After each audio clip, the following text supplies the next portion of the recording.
যে সমস্ত লয়ের স্টুডেন্টদের ফিউচার নিয়ে কোনো চাপ নেই, ফিউচার নিয়ে কোনো টেনশন নেই, পড়াশোনার কোনো চাপ নেই, পড়াশোনা নিয়ে কোনো টেনশন নেই, তারা বিশ্বাস করো তোমরা লয়ের স্টুডেন্ট তো নয়। ঠিক আছে, একটা স্টুডেন্ট কখনো এরকম হতে পারে না।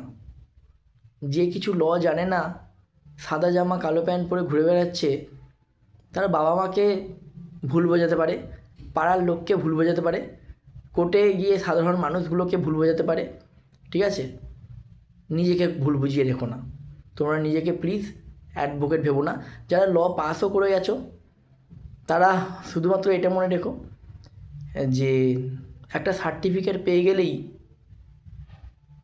ল জানা সম্ভব নয়। ঠিক আছে, তারা লোকের কাছে নাটক করবে হয়তো নিজেকে অ্যাডভোকেট বলে, নিজের কাছে নাটকটা করো না। ঠিক আছে,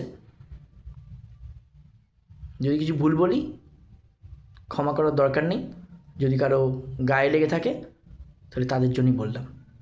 ঠিক আছে, যারা তোমাদেরকে তৈরি করছে এরকম, তারা অ্যাকচুয়ালি এরকম। ঠিক আছে, পড়াশোনাটা করো, পড়াশোনাটা করো, এখন টাইম আছে পড়াশোনাটা করার, পড়াশোনাটা করে নাও। ঠিক আছে, করো, আমাকে নিয়ে বেশি ভেবে লাভ নেই। পড়াশোনাটা তোমাদের ভালোর জন্য করতে বলছি। রাখি।